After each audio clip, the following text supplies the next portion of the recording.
What's up, guys? Welcome back to a brand new video. Now, today I'll be predicting the next manager of every Premier League club. Pretty simple, each club I'll predict next manager. Starting off with Arsenal, I've gone with a former player, Cesc Fabregas. I don't know, kind of like following the Arteta route, former player, currently with Como in Italy, and he's doing quite well, to be fair.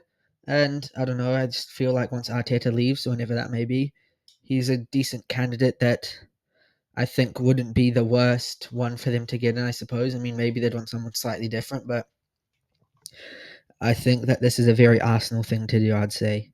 Next up, Aston Villa. I've gone with a bit of a rogue one, maybe. I've gone with Thiago Motta. Um, Currently without a job, so if Emery was to leave this year, they could get him. Was at Juventus last season. This kind of seems like the type of guy that get a bit of a big name, and someone who's had experience at a big club like Juventus. Um, Necessarily didn't do the best, but someone who'd maybe they'd think to get in. I mean, it kind of just feels Aston Villa. Like they got Emery and they had Gerrard, like big names. It's kind of their thing. Next up, we have Bournemouth. I don't really know about Bournemouth. They always kind of get random managers a bit from left field, but I've gone with Will Still. Um, Currently at Southampton. I don't really know about this one. I mean, we probably don't even know who the next Bond manager is like right now. I don't think anyone's ever heard of them. Like Eddie Howe was just a former player. Areola, he was at like Rayo Vallecano or something, right? But I've gone with Will Still at Southampton. If Southampton don't go up this year, and maybe Areola gets poached by a bigger club, then I could see Will Still as an option. I don't know if there's a bit of a rivalry between Bournemouth and Southampton, and if Will Still would actually care, but yeah, I've gone with him. Next up for Brentford, they obviously got the Danish connection, so I've gone with Steve Cooper. Obviously, someone who knows the English game well, but he is currently managing in Denmark with Brøndby, so they can get someone with Danish connections. Also, someone who's managed in the English leagues before and understands it, I guess. He's managed in the Prem, I'm pretty sure. He was with Forest, and he's managed Swansea as well, so I could see Brentford going with Steve Cooper or someone similar. Next up with Burnley, I've gone with Sean Dyche. Okay, now this guy is just at Nottingham Forest right now, but I can easily see him leaving at the end of the season if Mr. Marinakis isn't happy. Even though I think Dyche will do a decent job, but he still might just leave or get sacked. And then Burnley will go, oh, he's available, had a good season, we'll get him. When I'd say most likely in the Championship next year, but who knows? Burnley might stay up. Um, yeah, I've gone with Sean Dyche, but this kind of involves him leaving Forest to happen, which I think is probably quite likely with the way Forest's manager track record is recently. I mean, by the time you see this video, Sean Dyche might have already been sacked by them anyway.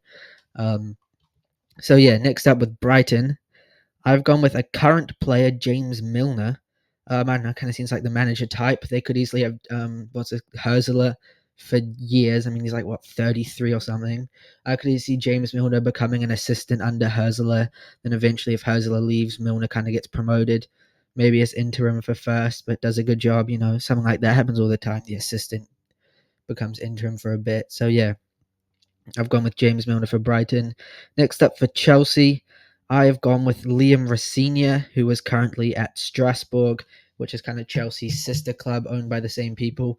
He's doing quite a good job there, so I could easily see him going to Chelsea, considering they're owned by the same people, and Chelsea will just be like Strasbourg don't really get a say in it because Chelsea own them as well. So they're owned by the same people. So if the owners of Chelsea want someone to move Chelsea to Strasbourg or vice versa, it kind of just happens.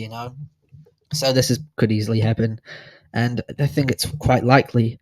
Next up, Crystal Palace, another bit of a rogue one. They kind of go a bit weird. I mean, maybe they'll have Roy Hodgson or something. I've gone with Rob Edwards, currently at Middlesbrough. I think he was at Luton when they're in the Prem, doing a decent job with Middlesbrough currently.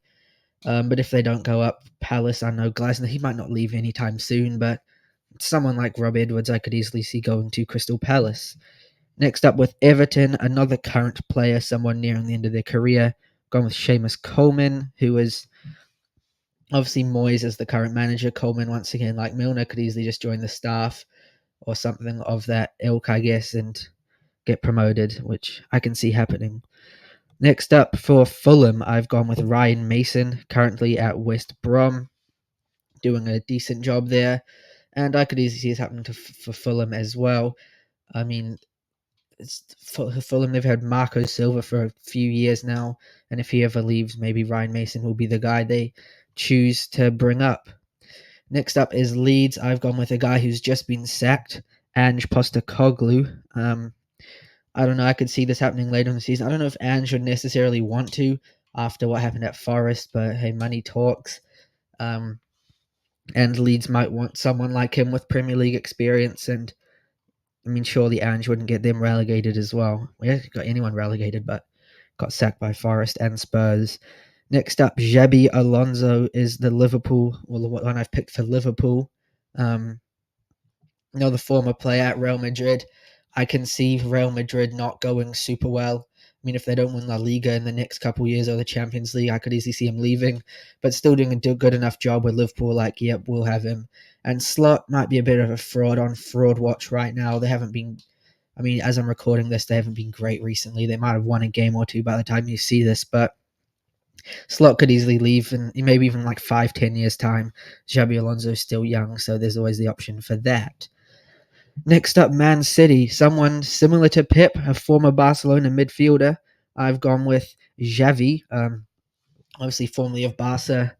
I could see Man City doing this. Obviously, the tiki-taka like Barca way of playing is something Xavi would be familiar with. Pep might, recommend him if he's leaving on like mutual terms, a bit like Sir Alex Ferguson and Moyes and stuff.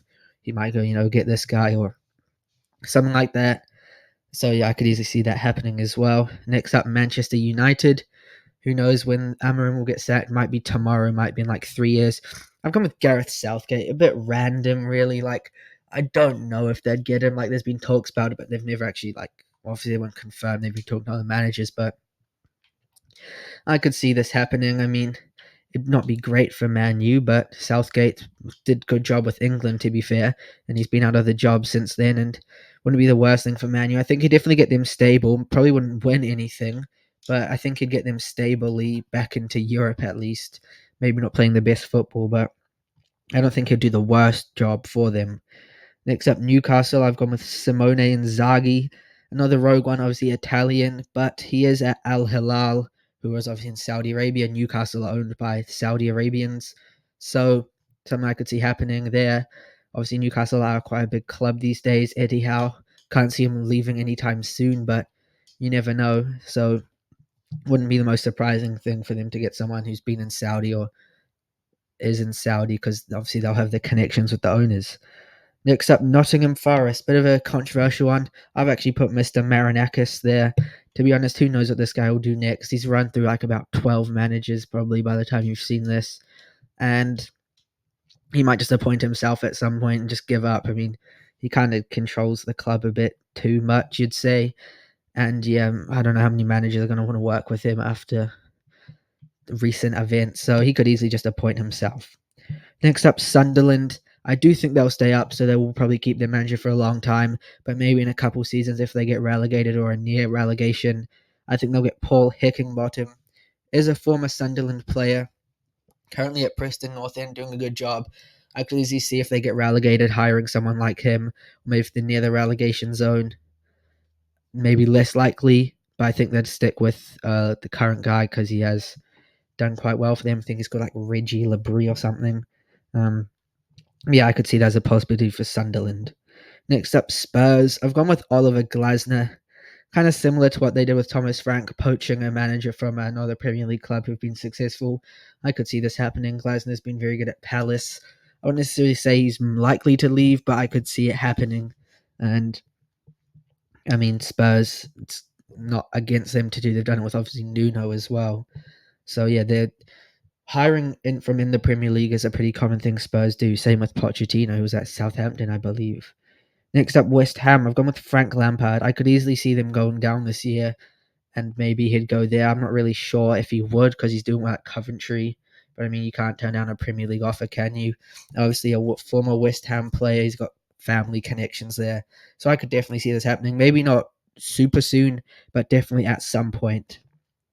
Last but not least, well, Wolves kind of are least because they're like bottom of the league or near the bottom. They're in the relegation zone at least. I've gone with Rui Borges. There's guys at Sporting in Portugal. Obviously, Wolves are like Portugal FC.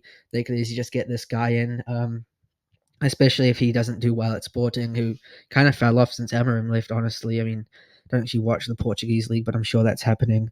And yeah, I could easily see this happening. Someone Portuguese or Brazilian is what they tend to go for. Anyway, that is in the video. Thank you for watching. I hope you enjoyed, and I'll see you next time. Goodbye.